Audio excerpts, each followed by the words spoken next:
El tifón Duyuan llega a China después de haber dejado 3 muertos y más de 300 heridos a su paso por la isla de Taiwán. Las autoridades chinas han ordenado regresar a puerto a 30.000 pesqueros. Los aguaceros arrastraron lodo, escombros y sedimentos de los cañones y estos inundaron las calles y cañadas. Autos repletos de personas se quedaron varados. Lamentablemente, 2 vehículos con 16 mujeres y niños fueron arrastrados con un resultado fatal.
Faltan 6 minutos para las 8 de la tarde y la tierra comienza a temblar en Chile. Interrumpimos nuestra transmisión porque esto es un sismo ya con características de un terremoto. Más de 180 segundos de movimiento sísmico que sorprende a muchos ciudadanos en casa o volviendo a ella. El terremoto tiene una magnitud de 8,4 grados en la escala Richter. Más de 1 millón de personas son evacuadas por peligro de tsunami.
Edificios y vehículos totalmente calcinados. California sufre los incendios más devastadores de los últimos meses.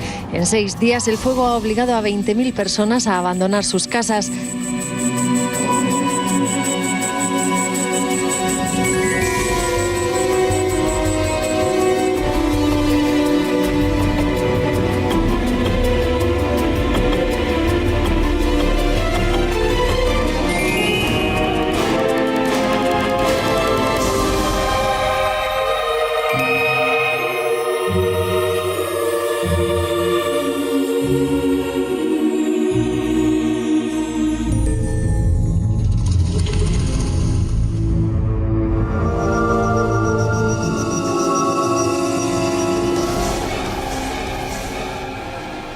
We sent CBS 13's Nick Janes to Redding to meet one of the leaders of the conspiracy theory. Dane claims the spraying he says is happening off the coast of California comes with an incredibly severe side effect. The heavy metal particles, he says, are blocking rainfall. You're talking about weather control. Yes, we are. Is that at all plausible? Is it even possible? Not really. Climate engineering is the greatest single assault on the environment ever launched by humanity, without question. I would find it more likely, I'm not saying that it's happening, but it's more likely to me that there's like extraterrestrial visits to the Earth than there are things like this happening. Dane is used to skeptics. He once was one himself. Talk is cheap for those that haven't investigated. I didn't want to believe this either. After becoming suspicious, something was partially blocking the sun's energy from reaching his solar home. Dane decided to go public. I can't not do this. It's the last thing I ever wanted to do. I'm not a political person. I'm not an activist. I'm simply a father that wants his children to have a future. His cause is gaining more attention. On this night in Redding, more than 1,000 people showed up from all over the country.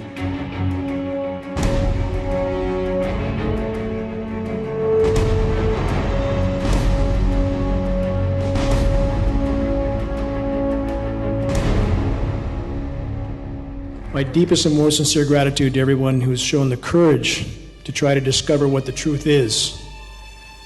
Because we're certainly not being told the truth.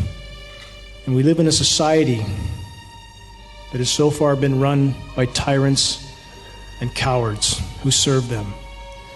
What is climate engineering? Climate engineering is the epitome of human insanity. It's the epitome of human arrogance, superseding all other forms of tyranny so far. Geoengineering is the biggest elephant in the room. It's the most cataclysmic undertaking of the human race yet. superseding all other assaults on the environment. That's about as unnormal as it gets. And we live under toxic skies. Our children live under toxic skies every single day.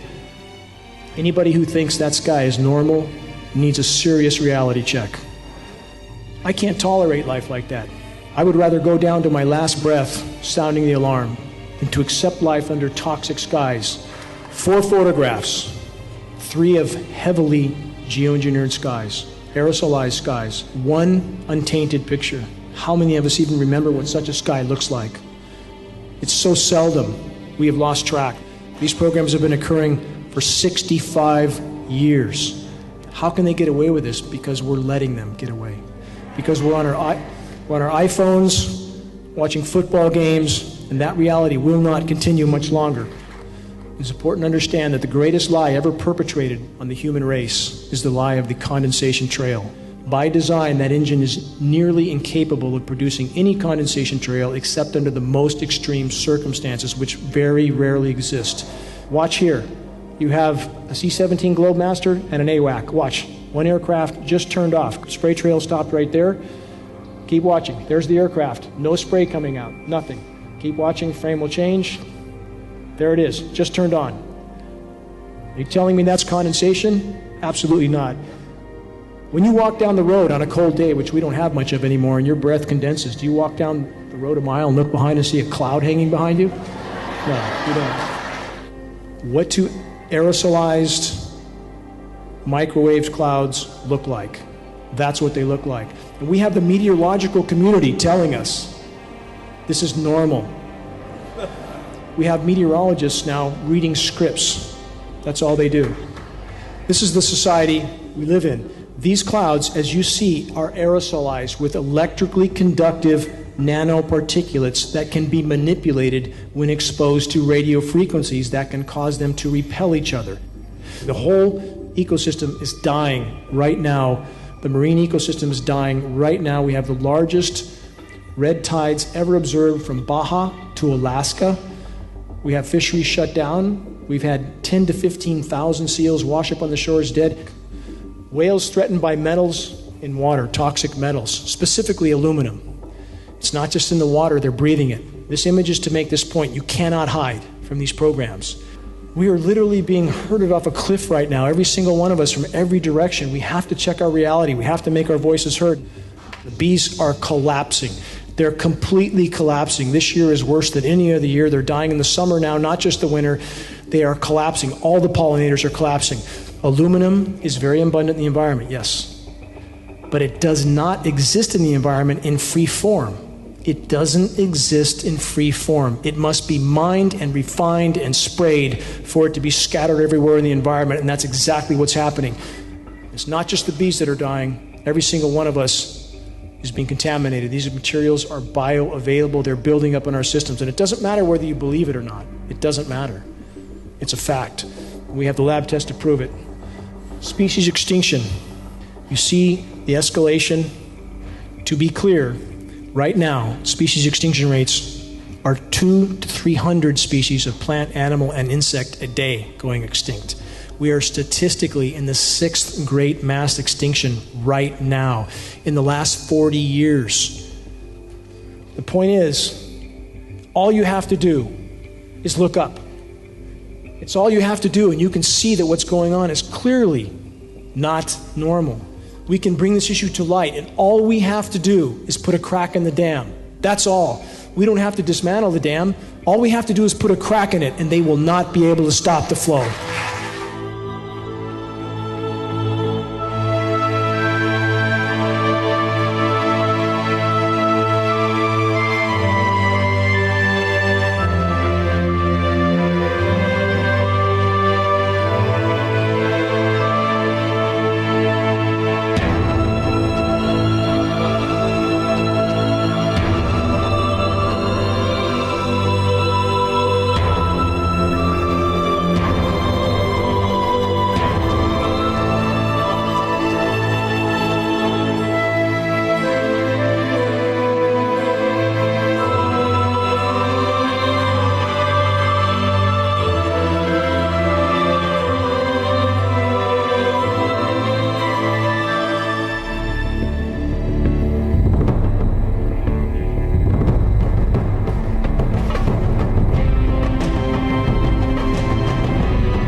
Действительно, поток беженцев, вызванный хаосом на севере Африки, уже который год течет в Италию и Испанию, и до последнего времени это было как бы в порядке вещей.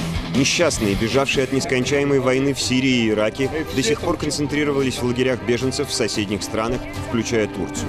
Но и эти бедолаги еще недавно интересовали лишь специалистов. И вдруг словно прорвало. Поток мигрантов в течение месяцев вырос в разы, а их еще недавно спонтанные перемещения оказались вполне упорядоченными, дорогостоящими и широко распиаренными. Проблема беженцев не возникла вдруг ниоткуда. Это просто один из, скажем так, последовательных этапов программы правительства Соединенных Штатов Америки по дестабилизации политической ситуации как на Ближнем Востоке, так и на европейском континенте. Цель дестабилизации политической ситуации американцев в европейском континенте – это просто поставить полную зависимость весь европейский континент, Европейский Союз от политической воли Соединенных Штатов Америки. Это надо совершенно четко понять. И правда странно, что до сих пор ни один из лидеров единой Европы ни словом не обмолвился о причинах происходящего. Засуха, упрямство Асада в Сирии, кровожадность исламского государства в Ираке – все что угодно, кроме признания собственной слепоты. Их комплекс вины, прикрытый чудовищной фотографией утонувшего ребенка, взывает теперь к коллективной совести европейцев, ни словом не обмолвившись при этом о десятках тысяч детских жизней, унесенных войнами, развязанными или благословленными ими за последние 2 десятилетия. Если мы посмотрим на ситуацию вокруг Европы, то увидим, что 12 лет спустя, после того, как американцы принесли в Ирак демократию на своих штыках, мы имеем миллионы потенциальных иммигрантов оттуда. То же самое с Сирией. За 3 года войны, которую среди прочих подстрекают и власти нескольких стран Евросоюза, у нас появились еще миллионы, не говоря уже о Ливии. Другими словами, мы прежде всего должны перестать подстрекать войну. Хотите решить вопрос мигрантов, взламывающих сейчас Европу со стороны Балкан? Остановите войну в Сирии. Мы же сами провоцируем это миграционное цунами, а потом жалуемся. Где же логика? Нелегальная миграция идет сейчас по 4 основным направлениям. Сенегал, Мавритания, Западная Сахара и Марокко формируют поток через Испанию. Конечная цель этих выходцев из бывших французских колоний, естественно, Франция. Туда же устремились граждане Алжира, Туниса и Ливии, плывущие через Средиземное море к берегам Италии и Греции. Последним ударом для Европы стал новый маршрут. Не менее трети сегодняшних мигрантов двинулась через Сирию и Турцию, в Грецию и далее через Балканы в Германию. Действительно, первый же удар миграционной волны поднял на поверхность все глубинные противоречия внутри Евросоюза. Помимо финансово-экономических проблем, миграционный кризис неизбежно обострит многочисленные социальные, этнические, культурные и религиозные внутренние разногласия. Прежде всего с исламом, приверженцы которого с каждым годом становятся все более влиятельной силой во многих европейских странах. Все прекрасно понимают, что если финансовый кризис сильно накренил Европу влево, то бездумный прием на борт миллионов мигрантов неизбежно качнет ее вправо.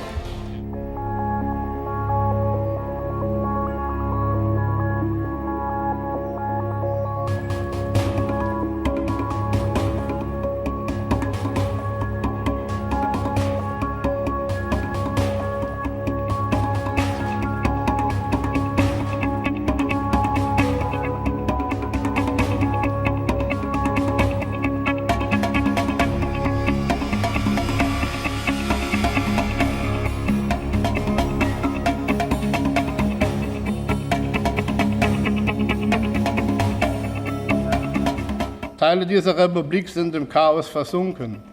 Dies wird teilweise in den Medien noch nicht dargestellt.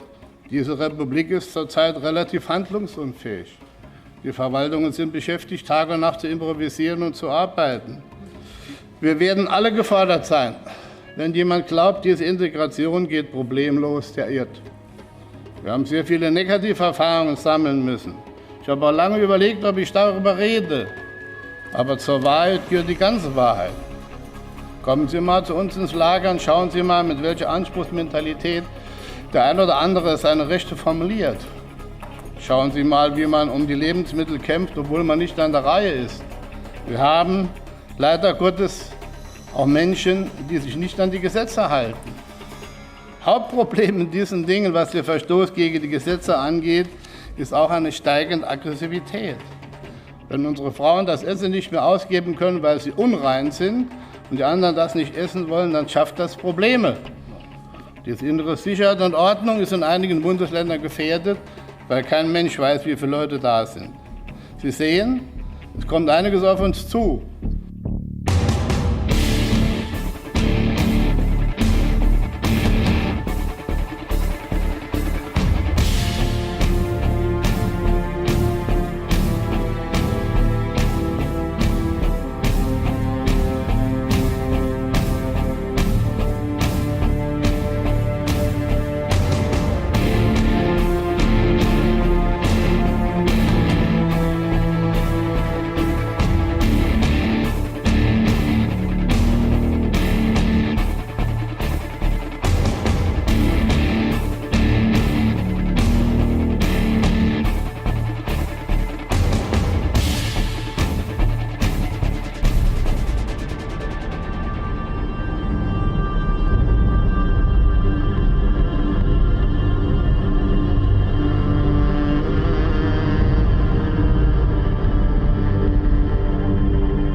Now, the situation is very complex. Right now, we have China, Russia, Iran, Iraq, Bashar al-Assad coming together against the forces of the United States, Israel, Turkey, Jordan, Saudi Arabia, United Arab Emirates, and Qatar.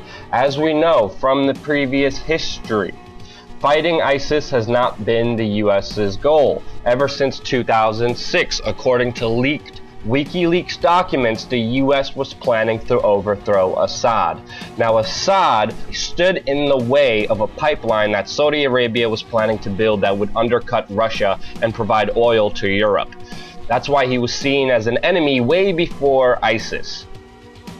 ISIS was supported, just like the rebels in Libya were supported to overthrow Gaddafi. The US and NATO said that they wanted to spread democracy and freedom in Libya. They bombed that country like we are bombing Syria, and now the country is in turmoil. It is destroyed. There's no democracy. There's no more freedom. The US did the same strategy by funding and supporting Syrian rebels. They called them the freedom fighters. Meanwhile, it turned out that they were ISIS. Turkey, Saudi Arabia are buying up oil that ISIS took control of in Syria. They're buying it for cheap. Where are the US sanctions? They put sanctions on Iran. They put sanctions on Russia. But they do not put sanctions on the very people buying, giving ISIS almost millions and millions of dollars every single day, financing their operations. The US was supposed to be bombing ISIS, as we've heard in the news, but they are even refusing to buy training camps that are turning out thousands of fighters a month. Because the US does not want to defeat ISIS, the US wants to defeat Assad because he's standing in their way. You see John McCain here, who visited Syria, was standing behind these so-called freedom fighters. They all turned out to be ISIS. All the arms and all the trainings are going towards radical Islamists, al-Nusra and ISIS. And that's why Russia is now stepping in saying, no, we're really gonna bomb this. Now, the United States is saying that Russia is destabilizing Syria. Meanwhile, it was the United States funding and training rebels with Turkey, Israel, Saudi Arabia, Qatar, United Arab Emirates, who have done so in the beginning. We see these global forces facing off against each other with this very important prized geopolitical territory known as Syria. But to stop it, we have to be informed about what is really happening and the true history of it, because the mainstream media is sending a lot of propaganda, not dealing with the whole picture.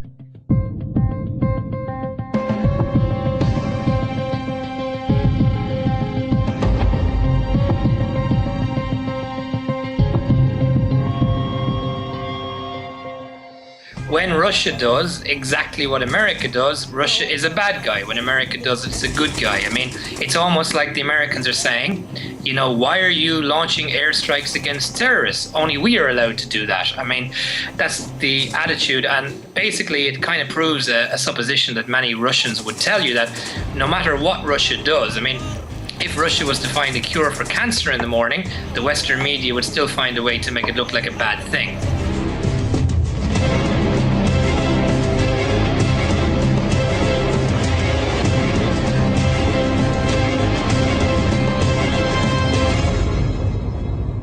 The United States saying Russia may be targeting Syrian opposition fighters and not ISIS. Russia says it's targeting ISIS, and obviously that's not the case. Again, I want to be careful about confirming information, but it does appear that they were in areas where there probably were not ISIL forces. The target the Russians more likely were going after? Opposition forces. The U.S. Defense Secretary says the strikes actually hit areas held by moderate rebels. I think you're asking about the possibility that the Russian airstrikes may have hit civilians. I cannot confirm that.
I might do what we did in Afghanistan many years ago to give those guys the ability to shoot down those planes.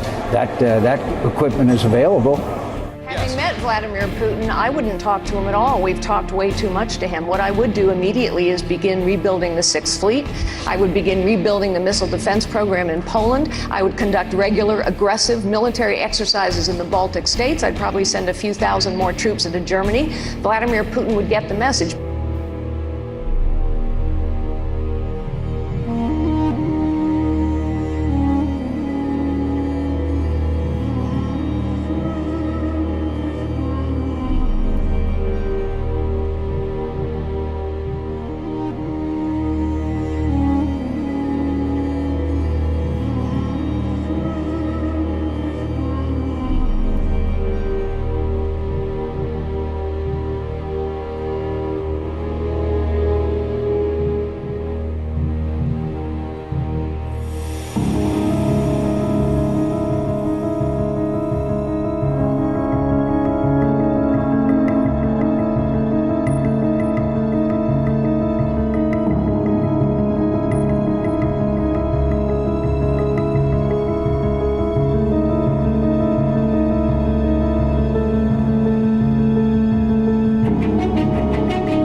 Tengo 4 años y les voy a decir la tabla periódica. Hidrógeno, helio, litio, berilio, boro, carbono, nitrógeno, oxígeno, flúor, neón, sodio, magnesio, aluminio, silicio, fósforo, azufre. Con ellos se puede hablar de cualquier tema. Química, medicina, matemáticas, historia. Ellos son niños sobresalientes. Que eres muy inteligente y que tienes IQ arriba de 130.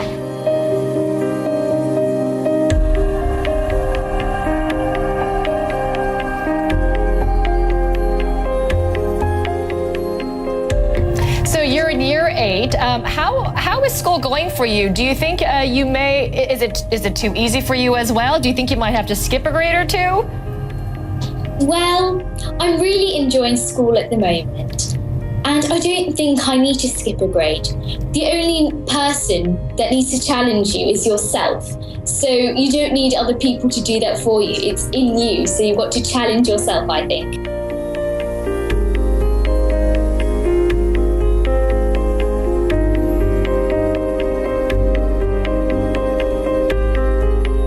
Un día en una clase, aparte de la primaria, me mostraron un elemento químico, entonces empecé a tomar los libros de mis papás y mis tíos. Ahí ya fue en donde ya me fue gustando más. Después fue cuando descubrí la biología, entonces como química con biología, pues la bioquímica, entonces hasta ahora eso es lo que me gusta más.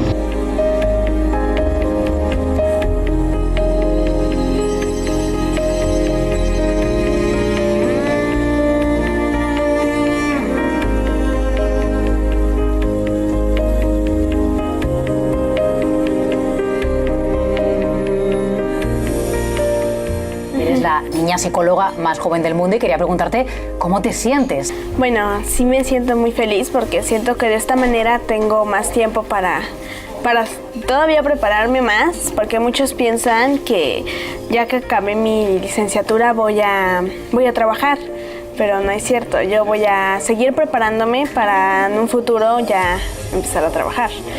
Y por eso estoy muy feliz, porque así tengo tiempo para hacer, bueno, yo apliqué una maestría, la cual ya voy a empezar, y un doctorado, luego quiero aplicar para un doctorado y luego tal vez otra carrera. Hasta que... No paras. Yo creo que es que en los niños sobredotados tenemos un gran interés por cosas nuevas, entonces no queremos parar de estudiar. Y también yo creo que, bueno, toda la vida hay algo nuevo que aprender. ¿Pero tú tienes algún recuerdo de ti misma sintiéndote diferente o especial? Bueno, muchos niños se dan cuenta cuando ven que son diferentes porque les hacen bullying, no los rechazan y los aíslan, entonces ahí es cuando muchos niños se dan cuenta que algo les pasa con ellos. Pero como yo nunca estuve en un sistema escolarizado, no sufriste eso. No. Tienes 13 años y aparte de ser psicóloga, aparte practicas taekwondo, estás aprendiendo chino, mandarín, hablas varios idiomas, entre ellos latín, cosa que me ha llamado mucho la atención. Pintas al óleo, insisto, ¿el día tiene más horas para una niña de 13 años? ¿O cómo lo haces? ¿De dónde sacas el tiempo? Bueno, no tiene más horas, porque me duermo a las 10 y me despierto a las 7, entonces no es mucho tiempo el que tengo, pero lo clave está en organizar actividades. Es que muchos piensan que estoy encerrada estudiando. Tengo amigas y platico, jugamos. Pero a nivel personal, ¿cómo te definirías a ti misma? Bueno, yo creo que una persona muy estable, con una familia muy bonita y feliz. Feliz. Sí.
Are you ready to be his friend?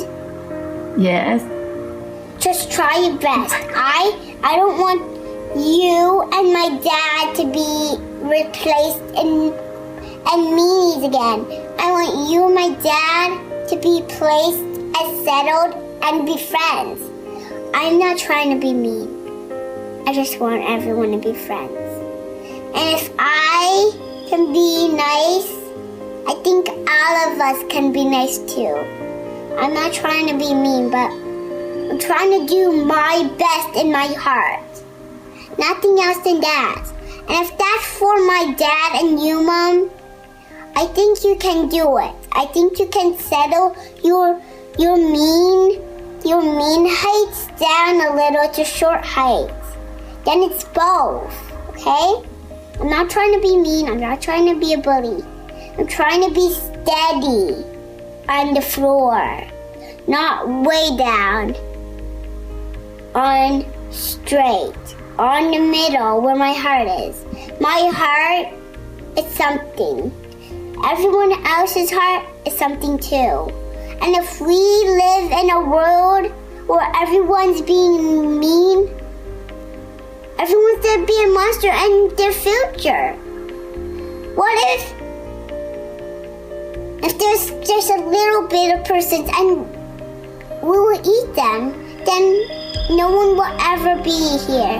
Only the monsters in our place. We need everyone to be a person. Everyone. including me and my mom, everyone. I just want everything to be settled down. Nothing else. I just want everything to be good as possible. Nothing else.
Um es gleich vorweg klar zu machen, Tesla hat damals die elektrische Skalarwelle entdeckt, die elektrischen Strom durch die Luft ohne Kabel schicken kann und dabei sich noch auflädt mit freier Energie.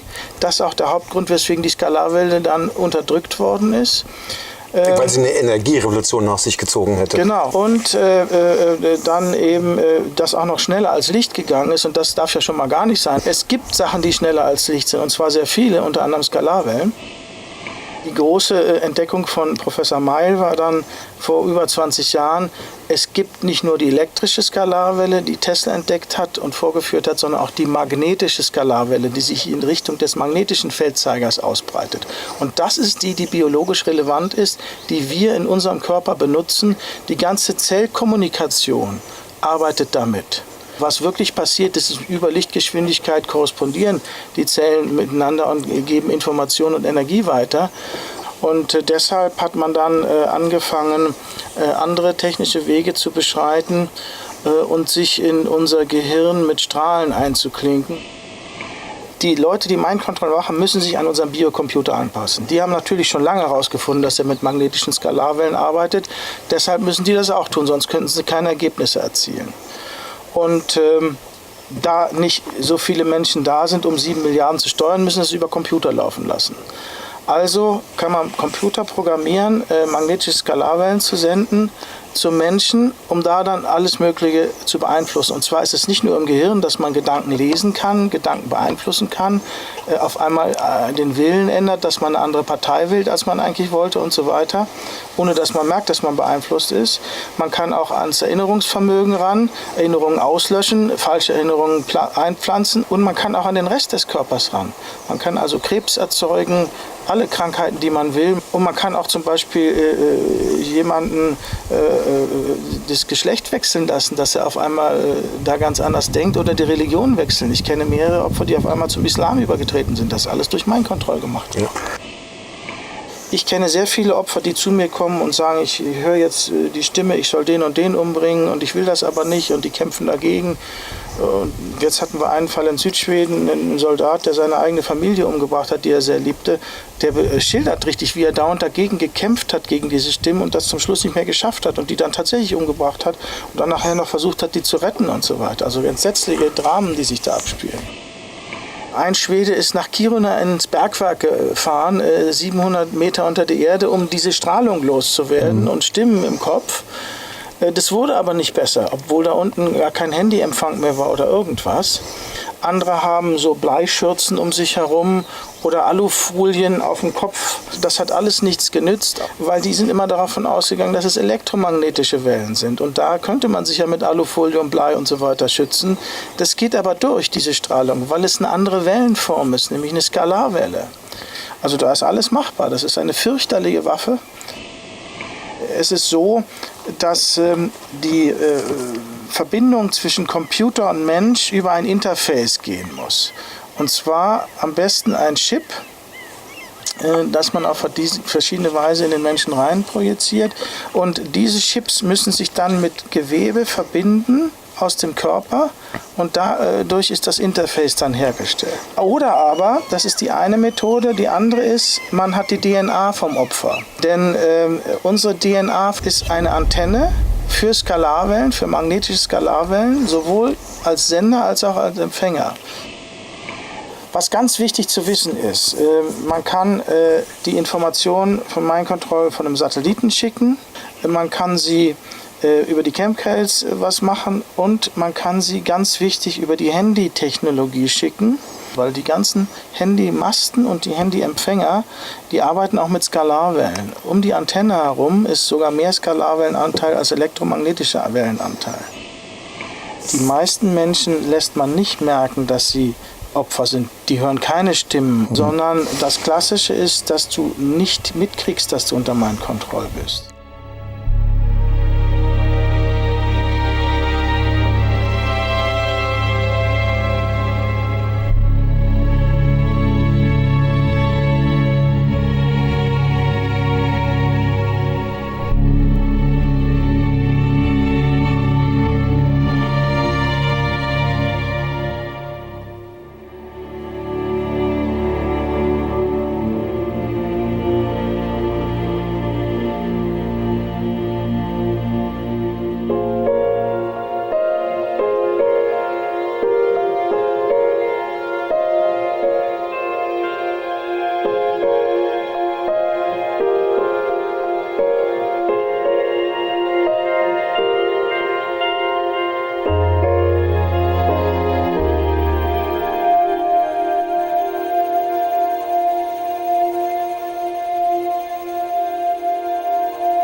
Recientemente, el CERN, el Laboratorio Europeo de Física de Partículas Elementales, y que posee el mayor acelerador de partículas del mundo, ha anunciado que piensa imprimir el doble de potencia al acelerador para crear algo así como un agujero negro como brecha dimensional. Están hablando de una puerta dimensional, una declaración muy arriesgada. Sobre todo teniendo en cuenta que, aunque la física hiperdimensional está muy bien considerada, con muy buenas expectativas, se trabaja en secreto, por supuesto muchos proyectos en secreto, pero de cara a la galería, de cara al público, no se habla, digamos, de forma tan halagueña de puertas dimensionales. Entonces, es bastante curioso que hayan hecho una declaración de estas características. Bien, vamos a ver un poco cuál es la infraestructura del CERN. Básicamente es subterránea y ahí trabajan más de 6.000 científicos de 86 nacionalidades diferentes. ¿Qué grado de gravedad puede tener lo que se geste ahí dentro del CERN? ¿Qué sería lo peor que podría pasar? Bueno, vamos a dejar que sean los científicos los que hablen. Stephen Hawking está aterrorizado con la idea de imprimir el doble de potencia a este colisionador.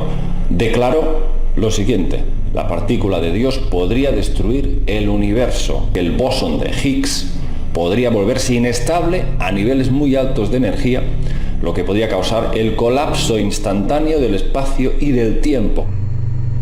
Otro físico, Neil deGrasse Tyson, afirma que este experimento de aceleración de partículas podría hacer estallar el planeta. ¿Quién detiene eso? La antimateria, lógicamente, absorbería completamente todo. Y probablemente en tiempo récord. Hablamos de minutos quizás o hablamos de segundos.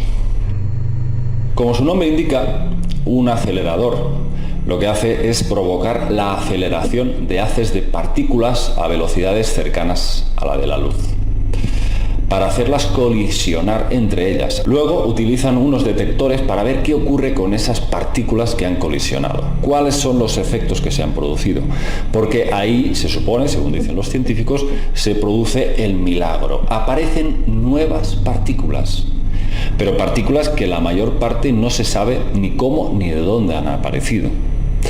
El caso es que ahí, según dicen ellos, radica el objetivo del CERN: analizar los componentes básicos de la materia. De ahí viene el término de la partícula de Dios. Esa búsqueda, tan aparentemente inocente y sana y curiosa, pues yo creo que es un poco más de cara a la galería. Quieren presentar esa imagen, pero pienso que lo que buscan es otra cosa. Yo pienso que la máxima pretensión es abrir, efectivamente, portales, brechas hacia otros mundos para probablemente dar entrada aquí, en esta realidad de tercera dimensión, a otros seres que desconocemos y probablemente estén relacionados con ese inframundo del que hablaban los textos sumerios. Todo esto es muy, muy peligroso. Podrían producirse todo tipo de anomalías espaciotemporales e incluso con la materia física.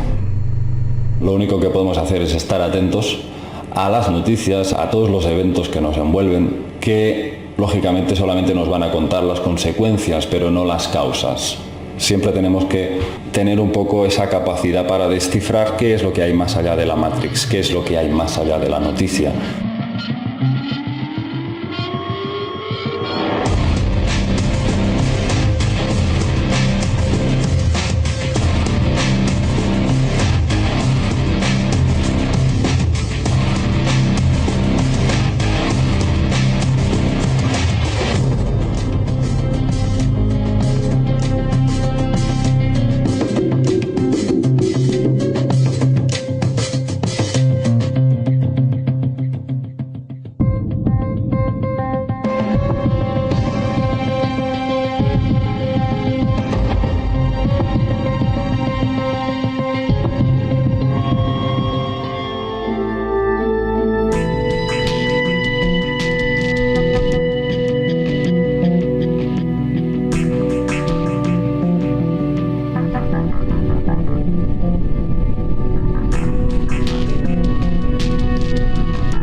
Scientific studies have shown the heart is not only the most powerful center in the body, it is the most intelligent, having the ability to receive precognition. If we can create a coherence with our minds and heart center, we can access our intuition more frequently. The heart is an electrical organ. It produces by far the strongest source of bioelectricity in our body, up to 40 to 60 times stronger than the second most powerful source, which is the brain. This electrical energy travels through every single cell in our body and in a sense kind of binds the cells together. It's strong enough that it even can be detected outside the body, out into space, beyond the skin. It's not an aura that we're measuring when we do this or anything like subtle energy. What it is very measurable electromagnetic energy, much like radio waves. And what we found is that the heart produces an electromagnetic field that surrounds our entire body in 360 degrees. And then it can be detected about 3 to 4 feet with magnetometers outside the body. Researchers at the Menninger Clinic in Kansas say they've detected it 10 to 12 feet. So regardless of how far it goes, what's interesting is that we produce this electromagnetic field that can be detected, that can be measured with sensitive mainstream medical equipment.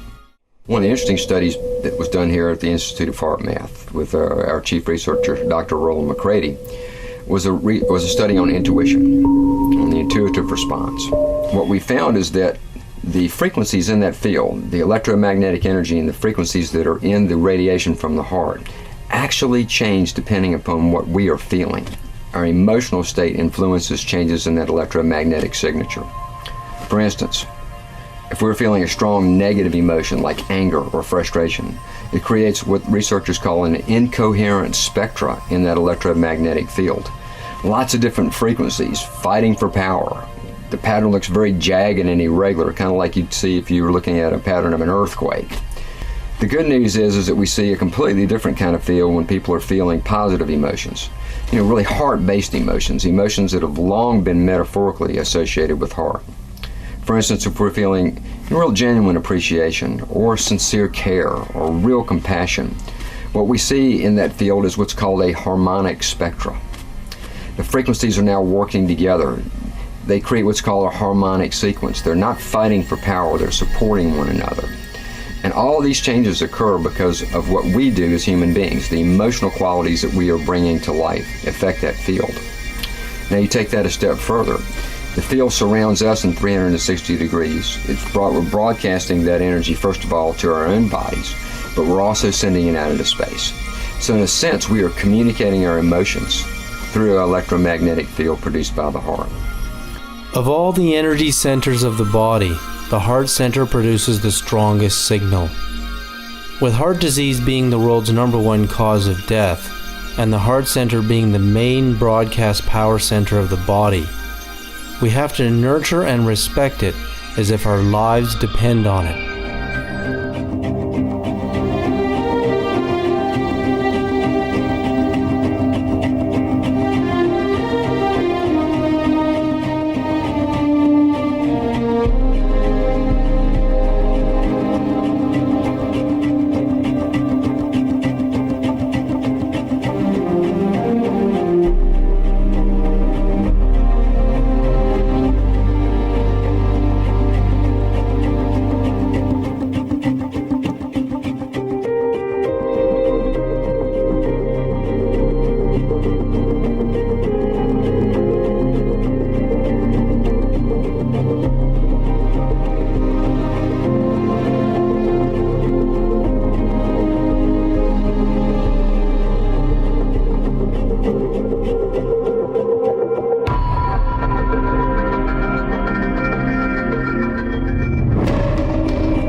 that our solar system will fully begin its descent into the plasma field, the equatorial region of our galaxy. Our solar system, as it moves, it goes in this, here we go. It goes up and it goes down and it goes up. It travels this way, okay? As we're moving in the galaxy, 26,000 years, 26,000 years, 26,000 years, 26,000 years, okay? Well, what we're doing is we're beginning our descent, okay, to begin a new 26,000 year cycle. And that descent will take us across through the plasma field, which NASA calls the Oort cloud. And that field is a huge electrical plasma field. And it will change our DNA. It will change virtually everything that we know. And what happens is once we cross that actual plane, we move into a different harmonic, a feminine harmonic, where humanity will begin to rebuild itself and regenerate and recreate itself in a safe environment, okay? Because that harmonic, that frequency is not about war, it's about compassion. And we're leaving the male dominant in the northern side of the galaxy. We're leaving the war behind, and those who can't let that energy go, you know, that control, that dominance, a lot of them, whether they're male or female, won't make it. They will check out.